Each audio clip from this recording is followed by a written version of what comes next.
सबसे पहले गढ़ा की इस पावन धरा को नमन। विश्व आदिवासी अधिकार दिवस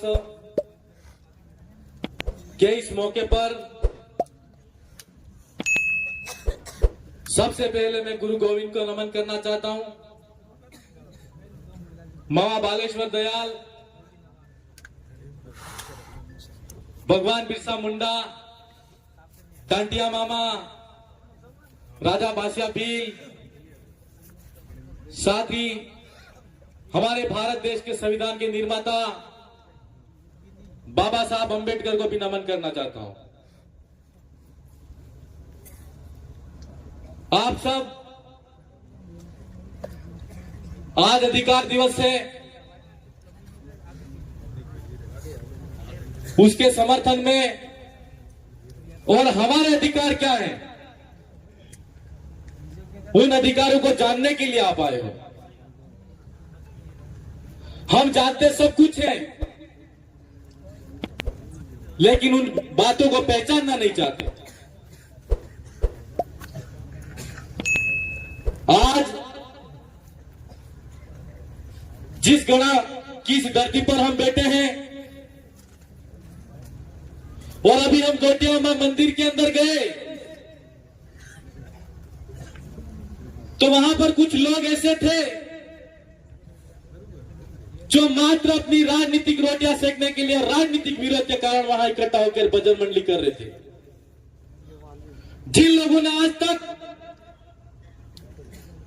हमारे समाज को हक अधिकारों की लड़ाई में पीछे रखा और जिन व्यक्तियों को सभा के माध्यम से या मीटिंग के माध्यम से बताना चाहिए था, उन लोगों को आज तक नहीं पता लगने दिया और अभी भी हमारे सामने दोहरी चाल चल रही। ये विरोध करने वाले लोग कौन हैं? हमारे ही लोग हैं। मैं आपको इस मौके पर यह कहना चाहता हूं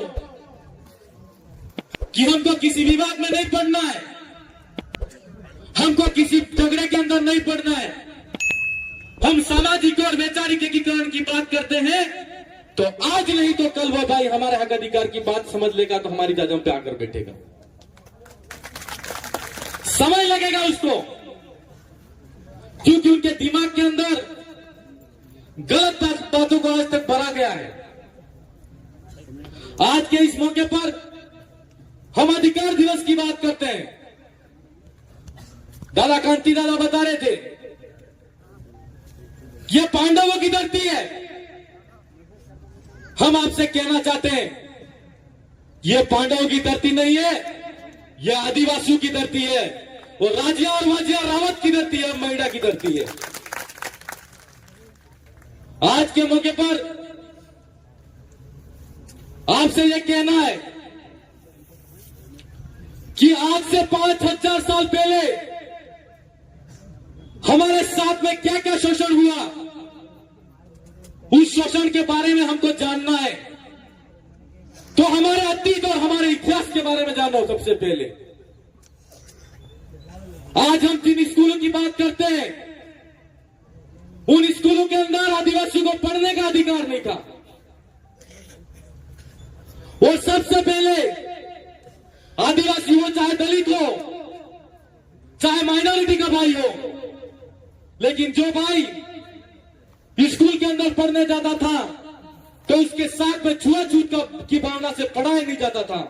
और इसीलिए छुआछूत की भावना उनके अंदर थी क्योंकि वो उनको हमारे समाज को पढ़ाना नहीं चाहते थे और जागरूक होने नहीं देना चाहते थे। आज समय और परिस्थिति बदली है।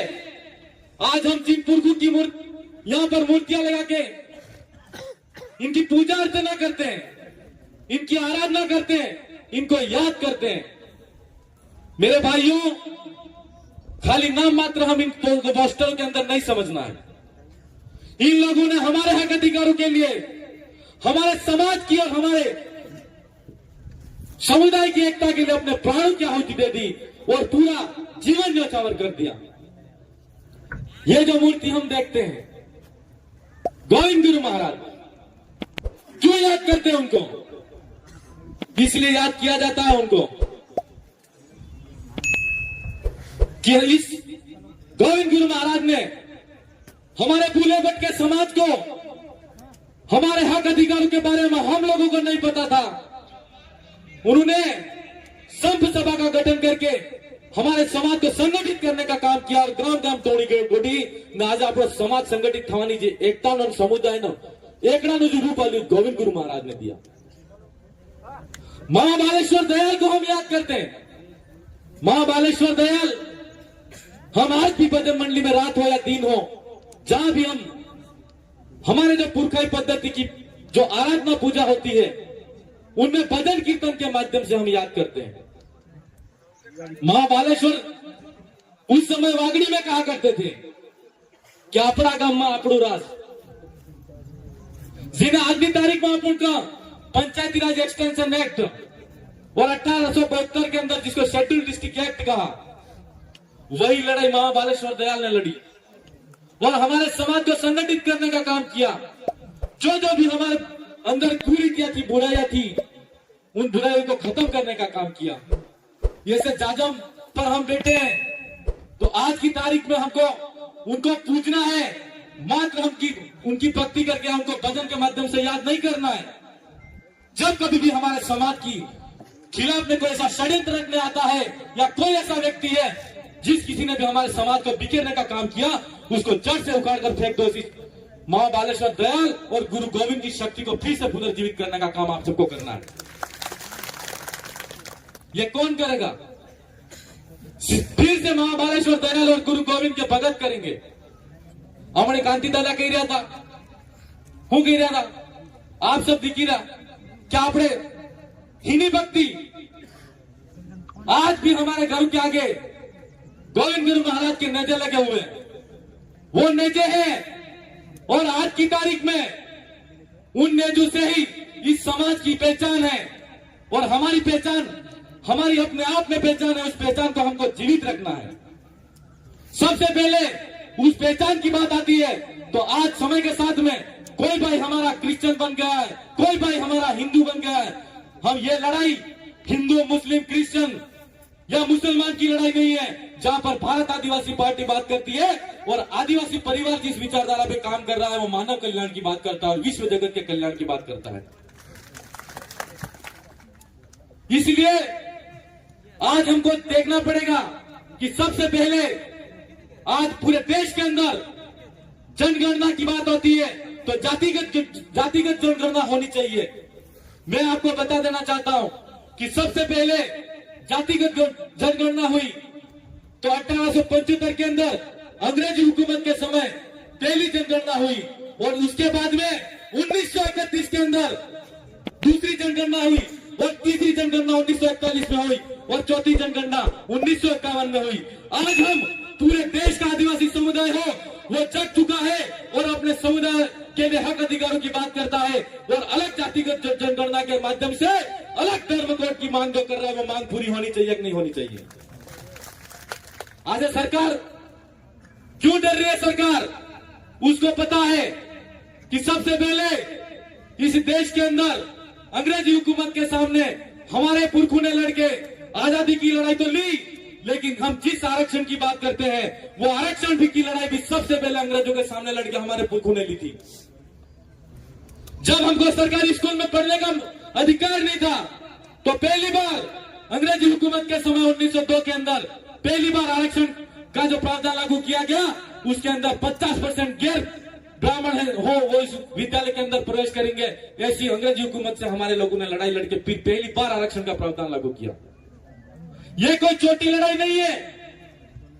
और उस आरक्षण के अंदर दूसरी बार 1908 के अंदर उन लोगों ने फिर से पृथक जातिगत जनगणना समुदाय के माध्यम से करके दूसरी बार उन्होंने आरक्षण को फिर से बांटा, जिसके माध्यम से एसटी और एससी को रिजर्वेशन पॉलिसी लागू हुई। मैं आज आपको आरक्षण की बात क्यों बात कर रहा हूं? उस समय जब जनगणना हुई थी उस समय 22.5% टोटल आरक्षण था एसटी और एससी का, जिसमें एससी का 15% है और एसटी का 7.5% है। मैं તમને કેવું ચાહું કેના જમાનામાં આપણા બાપ દાદા ભણેલા જ નતા તે નોકરી નહીં લાગતા વાત હાસિક નહીં આતી વાત હાસિક નહીં આસી આજની તારીખમાં ઘેર ઘેર બેરોજગાર युवा साथी फरी रहा है वो आरक्षण 1908 में अंग्रेजी हुकूमत के समय में जिन हमारे पुरखों ने लड़के लिया था वही आरक्षण आज तक लागू है। क्या आरक्षण बढ़ना चाहिए कि नहीं? जो बढ़ना चाहिए कि नहीं बढ़ना चाहिए? कब बढ़ेगा? जब हम ये सरकारें जातिगत जनगणना करवाएगी और जातिगत जनगणना जब तक नहीं होगी तब तक इनको आरक्षण का देने का न तो देने का विचार है और ना ही देना चाहती है।